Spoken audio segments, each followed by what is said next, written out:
seluruh ceritanya. Di adegan pertama kita diperlihatkan Ip Man yang sedang berada di sebuah markas dengan tujuan menangkap seorang bos penjual opium atau narkoba. Di situ ada anak wanita dari bos tersebut bersama geng kapak. Mereka bersama-sama mencegah Ip Man untuk membawa bos yang bernama Sanjien. Bos tersebut ada di lantai atas sambil bersiap bermain catur. Ia mengatakan kepada salah satu anak buahnya untuk mengatakan kepada Ip Man bahwa jika ia berhasil melewati semua anak buahnya, maka ia akan ikut dengannya. Akhirnya pertarungan sengit pun terjadi. Ip Man sendirian berjuang melawan puluhan geng kapak itu.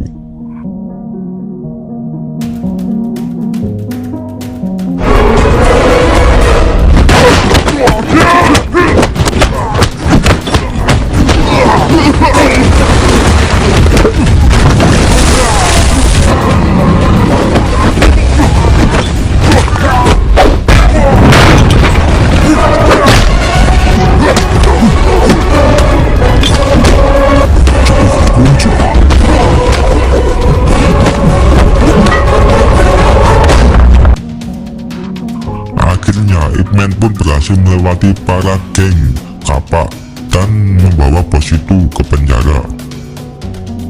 Di adegan selanjutnya kita melihat seorang pimpinan polisi bersama dengan Ip Man dan bos geng kapak tadi. Pimpinan polisi itu malah ingin membawa masuk Sanjien ke dalam kantornya, namun Ip Man mengatakan bahwa Sanjien harus masuk ke penjara. Akhirnya Ip Man memasukkannya ke penjara. Di dalam penjara, Ip Man mengatakan kepada Sanjien bahwa Jepang tidak akan membiarkannya lolos begitu saja, karena kau telah membunuh Tuan Mei dan Tuan Mei bekerja untuk Jepang. Next, di luar Ip Man memimpin para anggota polisi yang lain baris berbaris. Setelah selesai, ada seseorang yang menyenggolnya dan memberikan kertas kecil dan pergi begitu saja. Ip Man pun membuntutinya.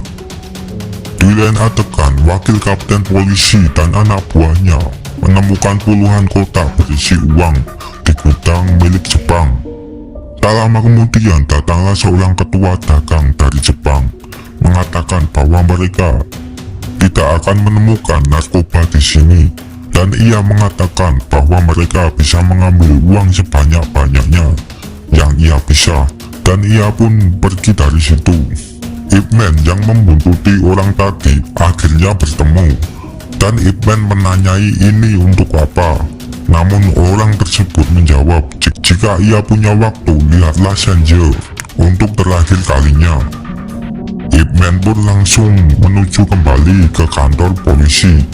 Di lain sisi, Sanjien didatangi dua orang, dan dua orang itu sudah keluar saat Ip Man akan kembali ke kantor polisi untuk mengecek Sanjien. Ip Man datang ke situ dalam keadaan Sanjien yang sudah tidak bernyawa. Anggota polisi yang ada di situ mengatakan pada Ip Man bahwa pimpinan polisi mengatakan bahwa Sanjien meninggal karena bunuh diri untuk menghindari hukuman. Saat Ip Man menutup mata Sanjien, keluarlah sebuah kancing baju, dan Ip Man ingat ia baru saja bertemu dengan pelakunya. Ip Man pun pergi menemui pimpinan polisi dan mengatakan bahwa pimpinan itu menyalahgunakan hukum. Namun ia tak memperdulikan perkataan Ip Man. Di sela-sela perbincangan, salah satu anggota polisi mengatakan bahwa istri Ip Man sedang proses persalinan. Tak lama kemudian, Ip Man mengatakan jika ia tak bisa melayani keadilan dengan kostum ini, mengapa ia harus memakainya. Ia pun mencopot seragam polisi itu. Di lain sisi, anak dari Sanjien tadi bersama anggota kapal lainnya bersama-sama bersiap menangkap Ip Man untuk balas dendam atas kematian ayahnya.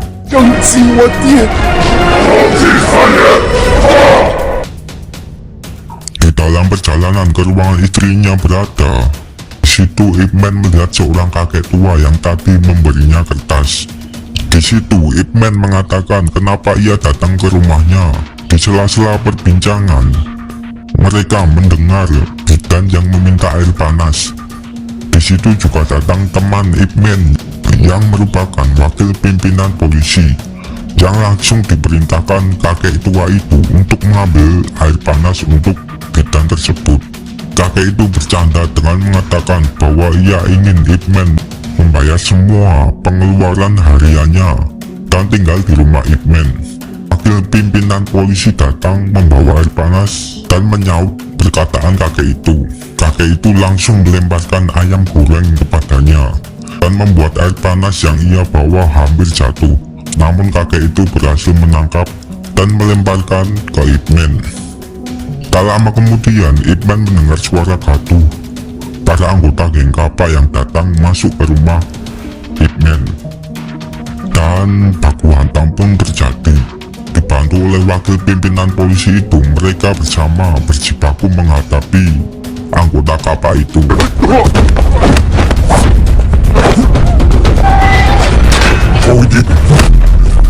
Kakek tua yang hanya duduk itu disuruh wakil polisi itu untuk membantu mereka.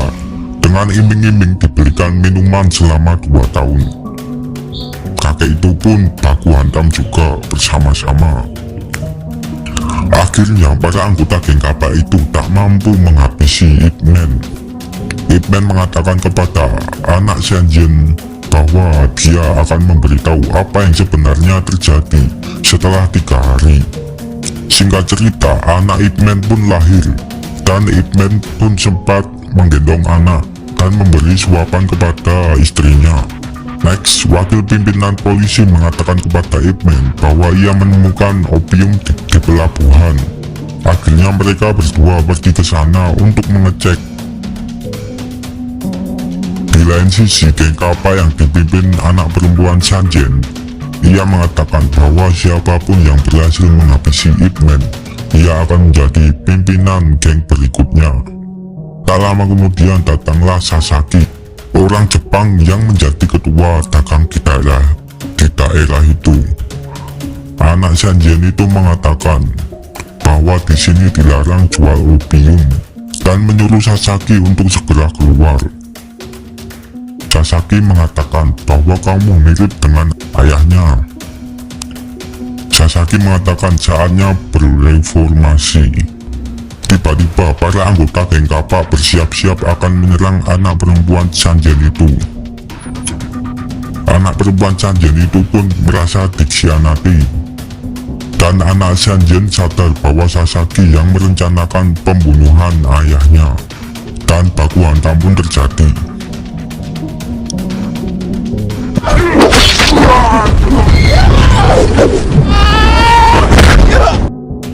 Ia sempat akan kalah, namun datanglah Ip Man yang langsung membantunya menghadapi mereka semua.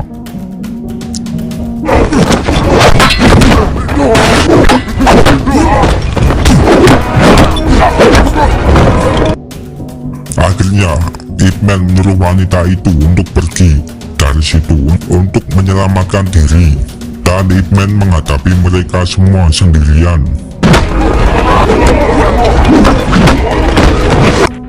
Setelah selesai menghabisi mereka semua, Sasaki mengatakan, bisakah kau mengorbankan nyawa dan anak istrimu? Di lain adegan, 2 orang datang ke rumah Ip Man. Namun untungnya, di rumah Ip Man ada kakek tadi. Kembali ke Ip Man, di situ datanglah ketua pimpinan polisi tadi untuk membawa Ip Man pergi. Pimpinan polisi itu mengatakan harap kerjasamanya karena ia telah menyelamatkan Sasaki dari Ip Man. Dua orang yang datang ke rumah Ip Man tadi bertemu dengan kakek tua, dan mereka pun baku hantam.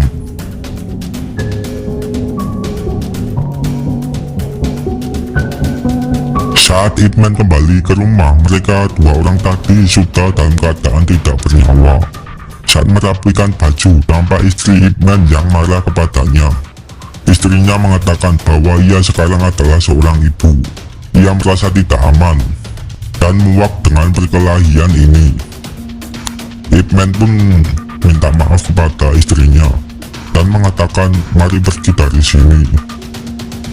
Esok harinya terlihat seorang anak yang sedang berkelahi dengan 3 anak yang lain. Datanglah seorang anak bertopeng yang menyelamatkannya dan meninggalkan topeng itu di jalan. Terlihat topeng itu diambil oleh seseorang. Di lain sisi, seorang mayor tentara dari Jepang bernama Tokugawa datang ke tempat Sasaki berada. Saat mereka sedang berbincang berdua, anak perempuan Sanjen tadi menyamar sebagai pengantar makanan dan langsung menyerang Sasaki. Namun tak berhasil dan dihantam oleh Tokugawa. Saat mau menghabisi wanita itu, tiba-tiba ada orang bertopeng yang datang dan mencegah pukulan Tokugawa. Sasaki menyuruh penjaga untuk menghabisi orang bertopeng itu. Namun Tokugawa mengatakan untuk menghentikannya. Tokugawa mengatakan bahwa ada pertarungan kungfu beberapa hari lagi. Mari bertarung di sana. Next, Ip Man menulis obat yang dibutuhkan untuk mengobati wanita itu. Ia menyuruh wakil pimpinan polisi itu yang sekaligus temannya untuk membelikan obat itu. Saat sudah dapat obat itu dan akan kembali, ia ditangkap dan disiksa oleh anak buah Sasaki. Setelah disiksa, ia dikasih pistol dan Sasaki mengatakan, kau atau dia hanya ada satu yang akan hidup. Di dalam ruangan tersebut ada pimpinan polisi yang tampaknya habis disiksa juga. Besok harinya Sasaki mengatakan bahwa besok saat pemakaman Sanjen, ia akan membunuhnya lagi. Ia mengatakan, akankah kesatria bertopeng hitam menyelamatkan orang mati? Dan ia juga memberitahu kepada Ip Man bahwa pimpinan polisi meninggal secara misterius. Next, Ip Man dan istri menuju ke stasiun. Ia mengantarkan istri dan anaknya untuk pindah ke kota lain. Di malam harinya saat makan bersama, Ip Man menyempatkan latihan Wing Chun bersama kakek itu. Keesokan harinya, Ip Man mendapati topeng hitam yang ia simpan di dalam laci sudah tidak ada. Di lain sisi, di prosesi pemakaman Sanjen, diambillah seorang anak kecil. Sasaki membawa anak itu tepat di bawah peti Sanjen berada. Dipimpin oleh sahabat Ip Man, peti itu dijatuhkan. Tak lama kemudian datang seorang lelaki bertopeng yang menahan peti itu. Tokugawa pun bersiap duel dengan orang itu, dan baku hantam pun terjadi.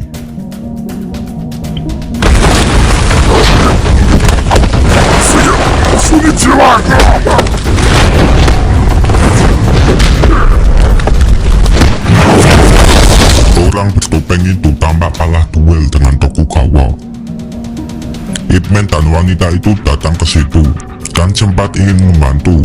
Namun Ip Man dicegah wanita itu, karena tak lama kemudian orang itu diberondong tembakan dan akhirnya ia pun meninggal. Ip Man sangat bersedih karena ia tahu bahwa itu adalah kakek yang ada di rumahnya kemarin. Keesokan harinya, Ip Man mendaftar pertarungan kungfu melawan Tokugawa. Di situ Ip Man datang dan pertarungan sengit pun terjadi. Ip Man tampak mudah menghabisi Tokugawa.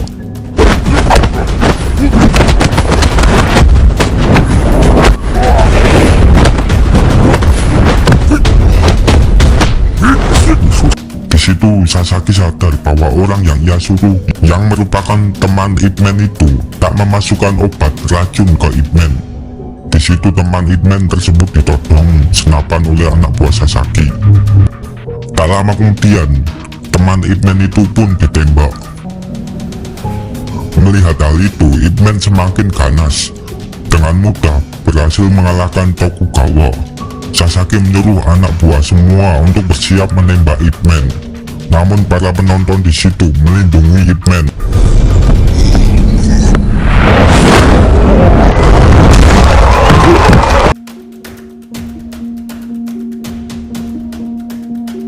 Dan tak lama kemudian datanglah polisi serta pimpinan polisi yang lama. Ia ternyata masih hidup. Ternyata wakilnya tidak membunuhnya. Dan mereka sempat bekerja sama untuk menghentikan Sasaki. Dan film pun berakhir.